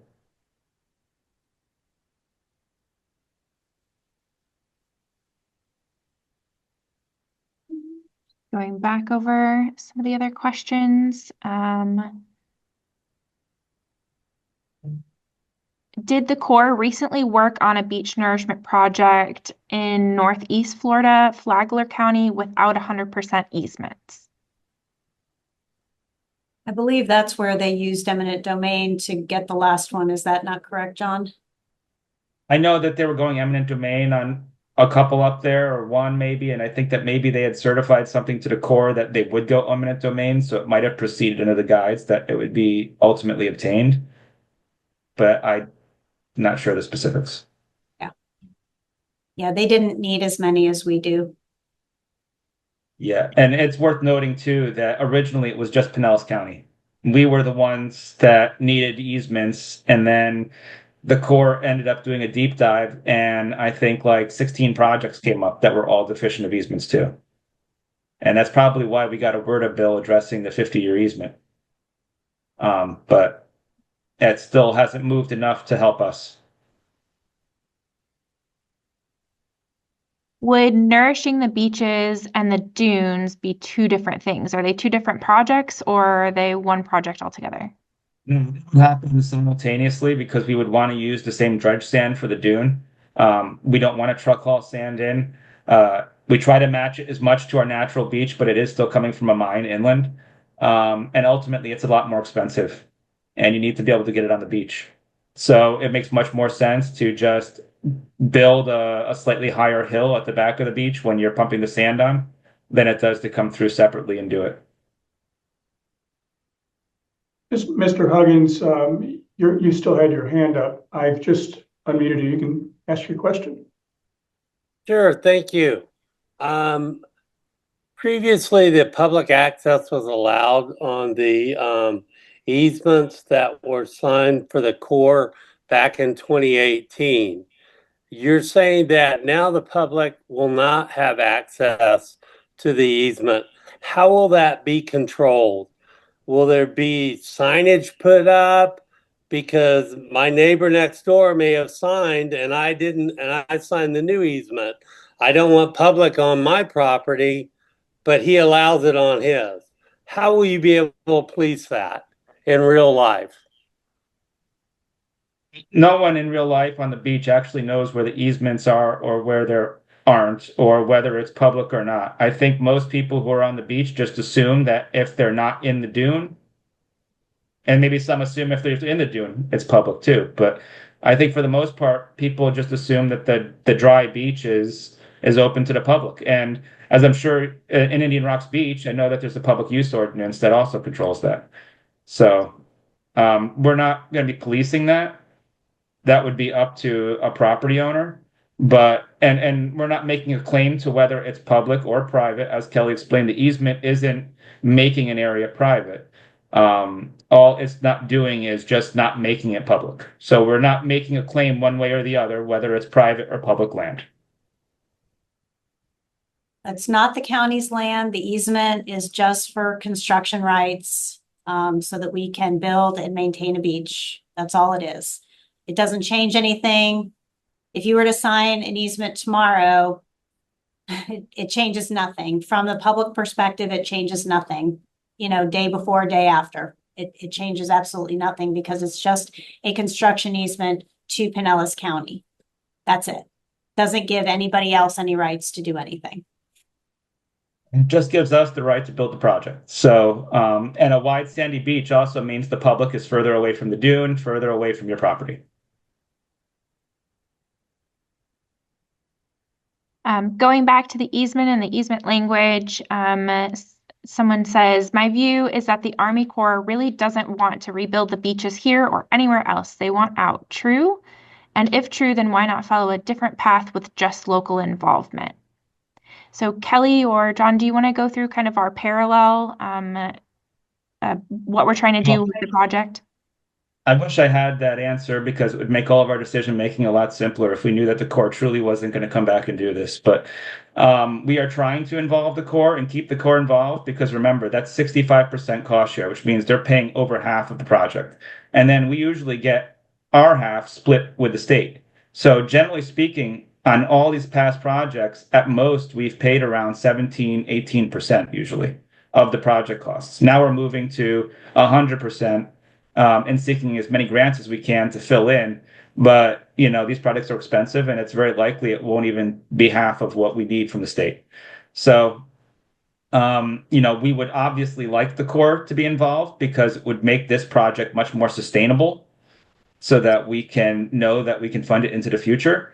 But we are working that parallel path because our beaches are highly eroded and, you know, I think there's a lot of people out there on our beaches that are worried about what's going to happen this next hurricane season. I've heard a lot of people asking about whether or not we're going to be able to build the beach before hurricane season. Just to add to that for some perspective, as John mentioned, because of the volume of sand that we have lost, this will probably be the biggest project that has ever been constructed out there with the volume of sand that we have to put back. It is well in excess of $100 million. So obviously, if the Corps will come back and will take the lead on this project, paying 65% of over $100 million is a huge lift off of the tourist development tax. If we have to fund a project in excess of $100 million every 5 or 6 years, you know, that is a lot of money. So that's another reason why it is important to continue to work with the Corps. And I don't want anybody to think that they're not engaged.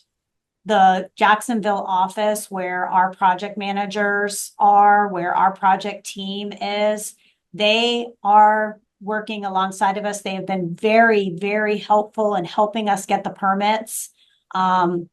They have shared information with the regulatory offices of the Army Corps, which is a completely different group that we have to get permits from, and trying to help streamline that process and help their counterparts in the regulatory world understand our project and all the history of it. So, they are still engaged. They just they're not allowed to proceed until either the policy changes or they are directed to construct the project.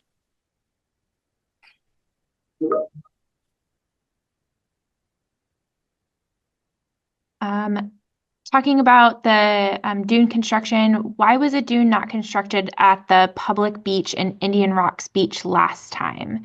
It doesn't exactly say which last time, but Emergency project, we stopped just short, and that was because the city didn't identify any areas north of there. It actually stopped even more short, but there were several property owners adjacent to it that really wanted nourishment, and we worked to get some easements and extend it a little further. So that's why it came up close. I think it was actually going to stop an intersection or one of the blocks north of it originally, but that was what the city identified. In Indian Shores, we did most of Indian Shores because the city identified it all. can palm trees on the beach that obstruct our view from our home of the beach be removed?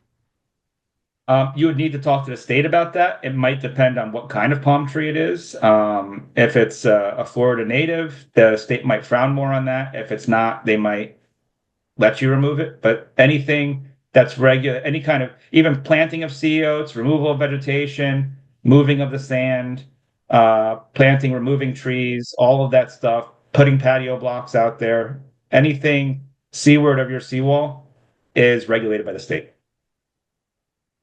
And that's that coastal construction control line that you've probably heard about. I know it gets confusing, all the lines, the ECL and the coastal construction control line, but the coastal construction control line is sort of a regulatory line that says the state you're required to get a permit from the state for anything you do seaward of that line.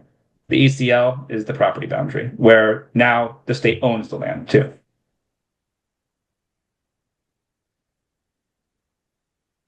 And if a dune is added, where is it located relative to the ECL?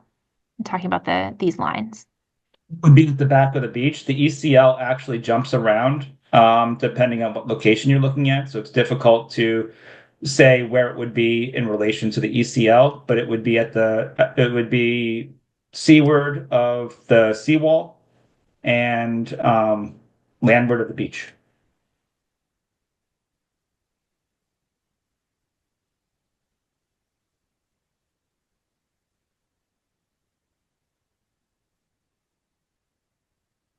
This is a great webinar. Thank you. But there is still a lot of uncertainty and education required to get these easements quickly. What else is planned or what can be done as a beach resident that doesn't have the option to sign? We recently had, a property owner out there who owns several properties reach out and again, ask if she could talk to her neighbors. And, that she really, she acknowledged that she hadn't signed her easement either, but she was going to do that. And, how can I talk to my neighbors? And we're like, yes, absolutely. Again, we kind of talked about, John and I, we've been talking to a lot of people, and we've been talking to a lot of people since 2015 when we initially were notified that we had this problem. And so, I think that, sometimes it is the message bearer. That's where our cities come in. That's where your neighbors come in, and you talk about it collectively. What is in the best interest of your community, your neighbors, your city. So anyone who wants to join us in talking to people about the easements, who want to knock on doors, want to at least talk to the neighbors on both sides of them to make sure they're covered. Honestly, if each person said, I will talk to my left and right neighbor, we would have the whole beach covered pretty quickly. So anybody who'd like to join us in those conversations or help with that, please, again, just sign for sand at pinellas.gov and we will work with you to identify a location where you want to talk to people and help us get the word out, we would greatly appreciate it. Yeah, absolutely. The more voices we have in this, the better, and the quicker that we'll be able to put a project on.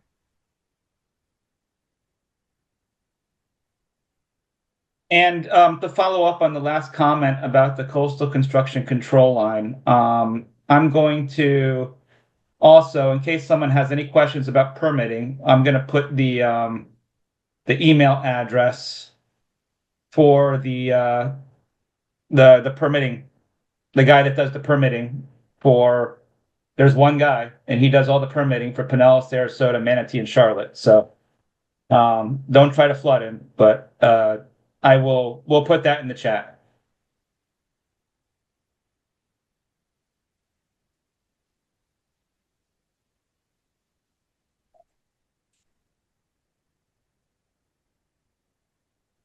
And a lot of things may be permit exempt, so it's very likely that they could tell you you can do that without a permit, but it's helpful just to make sure sometimes.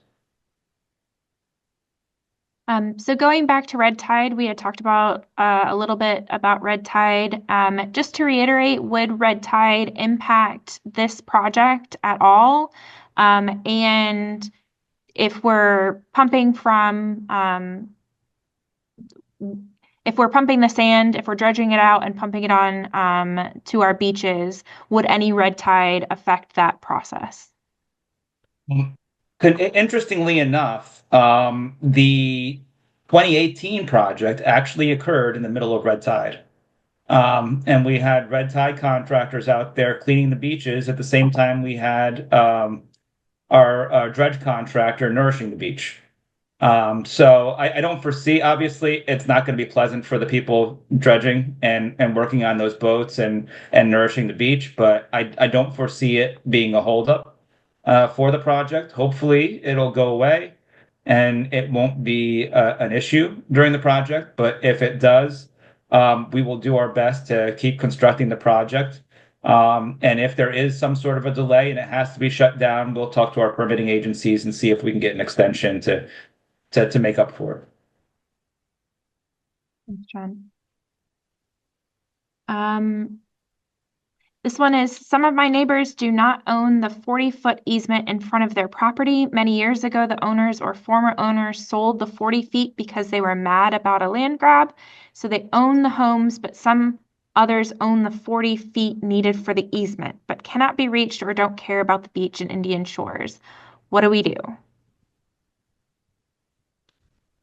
I would, if you could reach out to us with the specific information so that we can look into it. As I mentioned, the easements that we documents that we mailed out went to the property owners based on title search and based on property appraiser information. So it was the best information we had as to who owned it.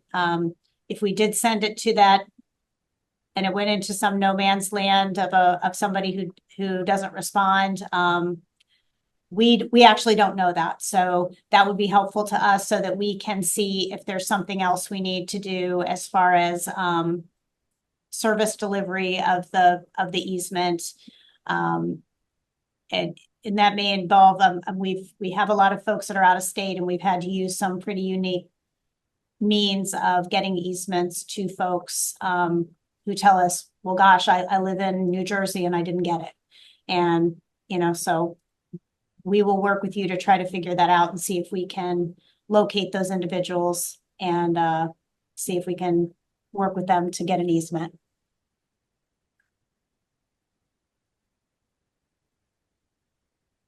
And this is another one, and that's a little more specific about the property. Again, if this project moves forward, would you build a dune in front of the 17th Street Beach Access Park? County stopped before the park last time. I believe that's the Indian Rocks Beach one again. If there's a continuous section there, I believe the county would build it. We would build a dune in front of the county portion of that as well. It would depend on whether there was easements or dune easements adjacent to it, probably.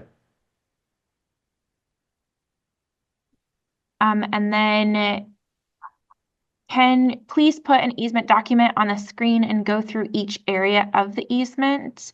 I believe we have a example easement document. Do you want me to bring that up? Sure. Oh, I do not have access that. Yeah, I tried, Ashley. I don't have access to it either. I can open it.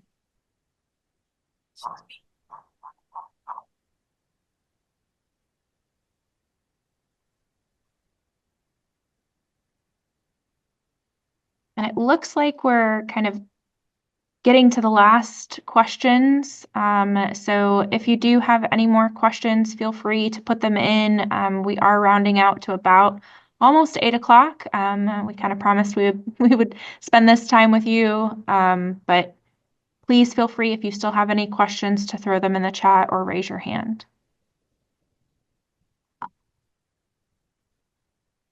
I would also just like to add, if anyone's been through the federal permitting process, we actually submitted these permits on November 21st. So to already have draft permits in hand about 3 months later is a pretty amazing job. So the Corps is definitely behind us, and this project is definitely moving fast. But we also Yeah, have to this was an have to build up. emergency permit too, so that's why it had to move so fast. Is it isn't a normal permit. We applied under the emergency provisions that they allowed in after Helene. However, they were quite shocked because they have ever received an emergency permit request for a full nourishment project. So they weren't quite sure how to navigate that, but they sure did a darn good job. So this is the construction easement. Sorry, I don't know what specifically folks want to go over, but the grantor agrees to grant access over and across among the easement area for ingress and egress of the grantee. It allows for our representatives, our agents, our contractors, our subcontractors, which allows us to construct, preserve, patrol, operate, maintain, repair, rehabilitate, and replace the beaches, public beaches, and the dune systems. This would be the dune one. So if you didn't want that, it would stop. To undertake other erosion control and storm damage reduction measures, to accomplish alterations of contours. What does that mean? If you've seen a beach or nourishment project, yeah, they pump all that sand down there and then they got those big bulldozers and they're, pushing the sand around, and we've got survey equipment out there and we're making sure that it's the right height and width. And so it's a lot of equipment out there. To construct beach berms, again, and dunes. That this is the dune easement, so the non-dune easement does not say dunes, and to plant vegetation thereupon. Obviously, if you chose the other easement, it would not say dunes and it wouldn't say vegetation. Again, to nourish periodically, to move, store, and remove equipment and supplies with the construction, to erect and remove temporary structures during construction. That means like sediment and erosion control measures, any type of protection measures we have to put around trees that might be out there if folks have some palm trees, or say the sea turtles, those types of things. There it is, silt fence, silt screens, sand fences. If you have dunes, to facilitate the preservation of the dunes and the vegetation, and limit access to the dune areas. To trim, fell, cut, remove any vegetation that might be in the area that we're working on. Obviously, a lot of that is protected, so we don't do a lot of that. But if there is, during the dune project, there were some examples of where we actually did. There were some Australian pines that had fallen down, and we removed some of that as we were working on the dune project. And perform other work necessary incident to the construction and periodic nourishment and maintenance of the beach project. So there's some other sections there. Again, it's really all about the maintenance, repair, construction of the beach. We do not, You are not granting any public access and use over your property in any way, shape, or form. An easement allows for these types of activities. If it's not listed in here, we can't do it. All right. So if you choose the other easement and there's not the word dune in it, we can't construct a dune. There's nothing in here saying that the public has the right to access your property or use your property. You're not granting any of those rights. You're granting the right to either build a beach and dunes, or you're granting a right to build a beach. And the last page is just a signature page. And again, we have an individual document like this for every single property that doesn't have an easement. We can email it to you if you want Actually, to add one more point, one thing I've heard a lot is, do the contractors need to come through my property? Do they need to come access through my house or any of those areas? And the easement is only to the little shaded indicated easement area indicated on the actual sketch. It's not over your entire property. And they all generally stop at the seawall, or if there was no seawall, I think we used the CCCL line. So it's all land that's highly regulated by the state. There's not a whole lot you can do on it in the first place, aside maybe plant some sea oats. But the any access to that project area is from the adjacent beach. It's not through your property. And John, which easement language was mailed to each individual property? Was it the dune or no dune or both? Dune easement was. If people don't want the dune, they need to call us, and then they can ask us, and we'll send them the easement that has the dune stricken from it. Yeah, and that was in the cover letter. So every package that went out had a cover letter that kind of detailed that, and so it clearly said if you want an easement with no dune, how to reach staff so that they can get you that version. So it's important to read the cover letter because it has a lot of good information in it. And how long is this dune for, how long is this easement in effect for? Just this project, or how many years after this? It would stay in effect until such time that nourishment ceases, and then could be vacated. So right now there is no deadline. There's no timeline in that easement.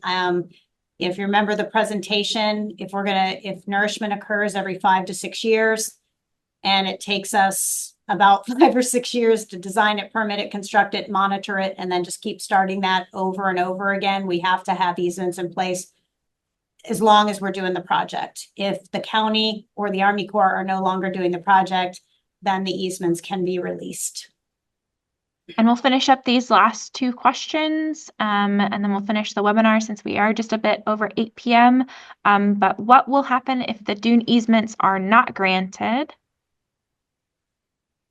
Well, again, we don't need a dune easement if you don't want a dune, but we do need a beach construction easement. And unfortunately, if we have areas where we don't have those easements, we can't nourish. And I know that is very upsetting. We had gaps in 2018 where the gap areas were mixture. It was like, I provided an easement, no, yes, no.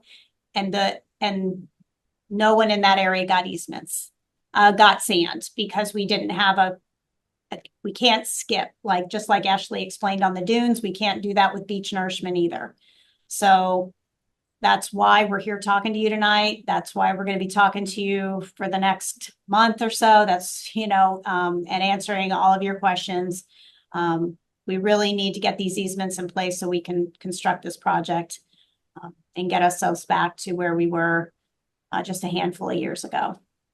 And keep in mind, during the 2018 project, the reason why we were able to find segments we could with gaps was largely because the ECL in the areas in between was still in the dune. So at that time, for that one nourishment, the Corps was putting sand seaward where they didn't have to put it on private land because of that ECL being in the dune. That was a one-time only, and they won't do that again. So they need easements everywhere. But now that dune is also gone. So that ECL is an area where we actually do have to put sand. So there's not areas in between connecting the areas where we have easements where we don't need easements anymore. We need easements everywhere. I think that's a great wrap up. The last question is, do you have a flyer with information so they can put it up on their bulletin board? And kind of how do we get more information? So first and foremost, you can contact us, contact John, or contact the Sign for Sand email. That's signforsand@pinellas.gov. And we'll provide some more information. We do have a flyer that we can update and send your way. So if you send signforsand@pinellas.gov, we can provide that so you can print it out, and we'll go from there. Also, I'll drop in the webpage, I believe pinellas.gov/coastal TAC management TAC easements, and that is that's the project page for the specific project and the easements that are needed. That's where you'll find this webinar when we've concluded in the next couple days, and also the presentation and the video that we talked about earlier in the presentation.